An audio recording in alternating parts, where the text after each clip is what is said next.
Grace Winura, and this is Horsepro, the channel dedicated to empowering the amateur horse enthusiast and supporting budding professionals. Today, on our interview series, I am honored to have Bobbie Rebor, who has been a trainer, a coach, a mother of young riders, a manager of large stables. She does sales, and of course, she is really well known as a top R-rated judge throughout the country. Bobbie, thank you very much for joining me today. Oh, you're I welcome. really appreciate you taking the time out in Wellington, out of your busy schedule, to help us out on Horsepro. I just had a few questions for you. Okay. At the A level or AAA level, how long have you been judging? I started judging a bit in Canada, and then I was approached, and they said, we want judges like people like you to come down that are in the business, start judging at the USEF horse shows. And we used to call them, then it was the HSA show. Right. And so I thought, okay, and I came down a few times on a guest card, and then of course I was approached to go ahead and do the whole 9 yards. So I was very lucky, and I think it was 1974, I think is when I got my senior card and started judging. But you know what? She only looks 35, folks. I know that. There you go. So it's almost impossible. I think I started judging when I was 12. And so on a serious note, because this is something I get asked a lot, when a horse and rider combination first enter the ring, as a judge, how important are those first impressions to you? Very, very. And we've all had horses come in the ring and you look at them and you're like, well, what's this going to happen? And then of course it jumps the first fence and you slide up to the front of your chair. So we've all had that. But yes, first impression is very important. Obviously the turnout. How beautifully a horse is turned out. The coat, the condition of the horse, the beautiful braid job. If a horse goes around and is not braided, it's not the end of the world, but beautifully turned out horse. And rider as well, with the jackets that fit. And a lot of people, we're getting a lot now with some of this Euro look. Yes. With the different jackets, and I'm a little bit of a stickler with that because I still think there's a tradition that we have to protect. And I'm not going to mention any brand names, but there are some jackets that should not be on riders in the hunter ring. And I think a beautifully turned out rider and a beautifully turned out horse right off the bat, if you were to say starts at a 10, Yes. and as the horse goes on course and movement, I always, as the horse picks up a canter, or even if it picks up a trot, it's beautiful. I will write that on my card, good mover, poor mover, whatever. It's not the end of it because it is a jumping competition, but it can be a tiebreaker. That's right. Yeah, it can be a So tiebreaker. basically, if you have two horses on par, that little bit of edge is going to be given to the one with that Better special mover. polish or better mover, Right. and all those little details that go into Exactly. making it. And again, we all came from the start where we did the thoroughbreds. It was all about the thoroughbreds being the show hunters, and now we've had, the last 20 years, the warm blood invasion. So we've had to change our view a little bit on movement and type of horse. And obviously, the warm bloods and different breeds, you'll see more and more of the thoroughbred coming in. The Hanoverians used to be big, heavy horses, and now they're light because they've got thoroughbred blood in them. So now a sport horse is a sport horse. It doesn't matter what breed it is. Some breeds that I don't particularly are fond of, but most of the warm blood breeds that come from Europe have a lot of thoroughbred in them. So it's a sport. But at the end of the day, it's a type. We created that word. The North American hunter industry created that word type. Yes. And the type is a beautiful horse that has a beautiful gallop, jumps slow, easy, beautiful technique over the jumps, and a little bit like watching a ballet or Yes. Precision skating, that sort of thing. So the way the horse goes is very important. And we've had, like I said, we've had to learn with the warm bloods, they canter much slower down the lines, rather than the thoroughbreds used to gallop a lot more. And of course, the courses, what we get at the horse shows, the courses that the course designer sets, some of them set the lines that the big warm bloods have to go a little slower. And otherwise, when we get nice big rings like this, or the ring in the international ring, like this week for World Hunter Week, they get to gallop. So we really start to see some special rounds. And with the advent, that's interesting because you've really touched on a lot of things in terms of changes of horse. With the advent of extra divisions, like for instance the Derby, which has become so popular today, has that changed judging? Has that changed how judges have to view hunters, or do you judge Derby differently Slightly. from a regular round? Yes, slightly, but only slightly, in the way that the Derby horse now, we look for a lot of scope. Obviously, we want to, beautiful. They don't have to be the perfect mover. They can be a little bit of a, some of the Derby horses have been. A perfect example is Bernella. Some judges weren't big fans of him because he was a heavier horse. Right. But when he was on that Derby course and galloping and jumping this high over the jumps, you had, you know, he was the best. He was the best. And you know, he's turned out beautiful. Liza rides beautiful. You know, so he kind of, that kind of a horse changed our mind slightly on what we were looking. And Derby horses, yes, can be bigger, scopier, kind of a horse. And from where you sit in the judge's booth, if you had to describe the absolute perfect ideal hunter round, what would you say that would be? What does it need to possess to be absolutely outstanding? It has to have a beautiful look. It has to come in and catch your eye, have a beautiful look. Pick up a canter that I would consider, you know, a good mover. It's easy across the ground. Yes. The canter is effortless. It's light. Yes. It's a balanced horse. You know, it looks like it's barely touching the bridle, and obviously it all depends on, you know, very good riders that can, you know, bring that part of the horse out of it. Jump even, slow, takes a little time in the air. I like that, you know, that Kodak moment in the air, and you know, beautiful lead change that just slips through the lead change, just very smooth. A beautiful type of a horse that can just go around and, you know, stay off the jumps, not rub the jumps, and jump in good form, land on both leads.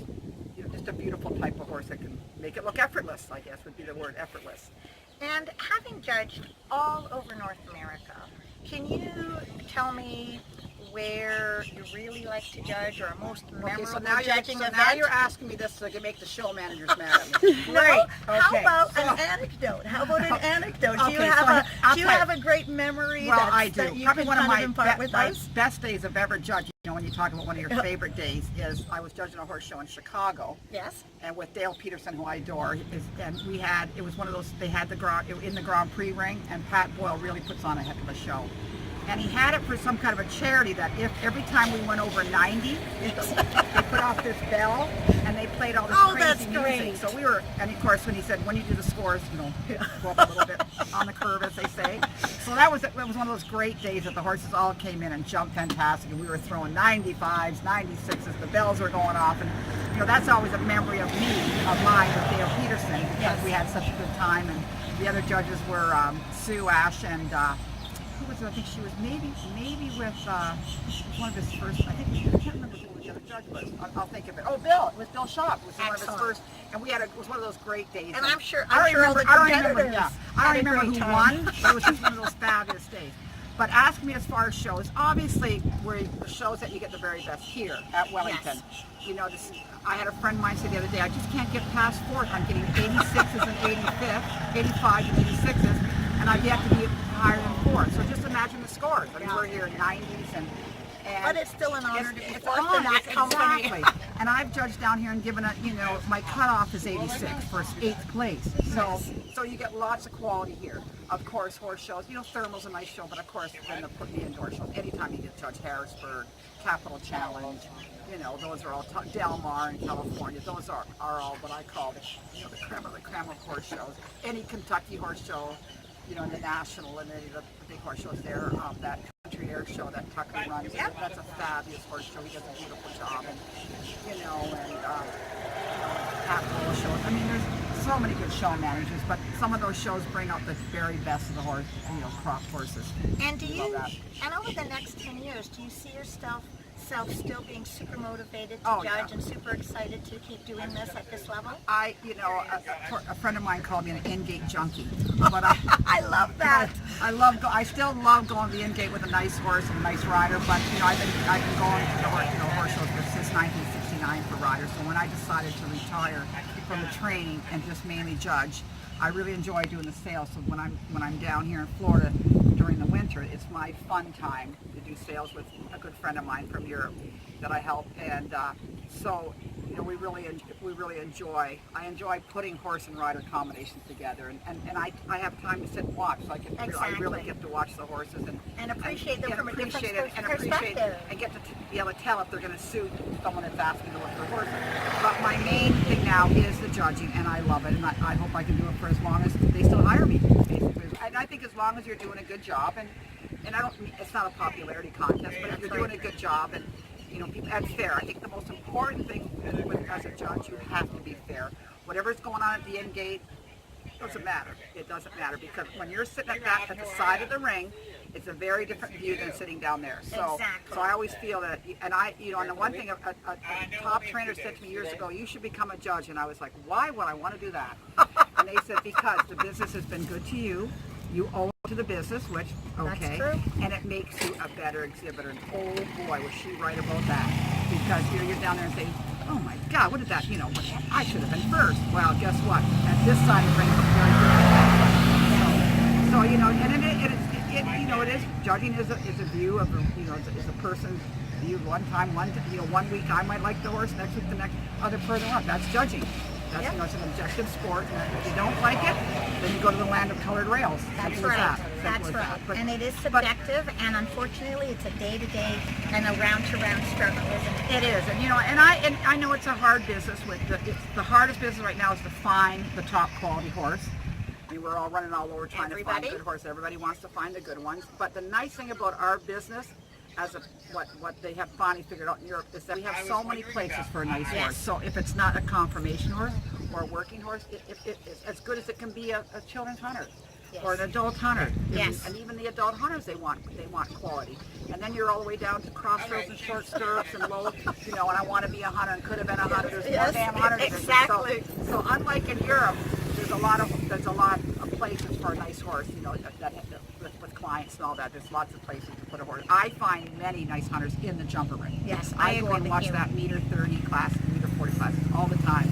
And if I see something that's had a few rails down, it's an attractive horse, I'm on it. And that may be your best Derby horse coming out of there. That's exactly what happened. There's been lots of good Derby horses that started in the jumper ring. But the whole thing is that my feeling about the hunters is we have to, the word type, we have to protect the hunter industry. We can't get too far off we can't get into too much of the Euro. We have to keep promoting the good mover. We have to keep promoting the beautiful jumper, the beautiful type. When you look in the ring, you'll see a horse, video, but like to say that shows a horse is cannon in the ring. I right down there that way. That's a beautiful type. She's training. It's a big, typey, nice cannon. Yes. And that's kind of what we're always looking for. Yes. And it's just, she's trained, but see how easy for absolutely. And that's kind of the type that we're always looking for. Just a nice, easygoing horse. Absolutely. Bobbie, I would like to thank you because you're you welcome. have given invaluable information today. I hope every amateur, parent, budding professional, please watch this video twice. Bobbie has given you the key to success, the key to understanding the modern hunter, the key to the perspective of being a professional, the key to the judge's eye or viewpoint. So please watch this video twice. And if you found any information valuable today, please hit subscribe and the like icon. And again, Bobbie Rebor, it's been a pleasure. We thank you at Horsepro. And if they have questions, please fire the questions and we'll try to explain them for them. Absolutely. We can do Thank this again. you. You're gonna get taken up on that, for sure. If they have questions or wondering anything that I've said or you don't understand or you have questions further than what we've talked about, please send them into Grace and we'll go from there. I'm going to include a link in the description, and anyone who does have any questions, please do that, and I'm going to make sure Bobbie gets us an answer for them. Thank you. Great. Thank you, Grace. We had fun.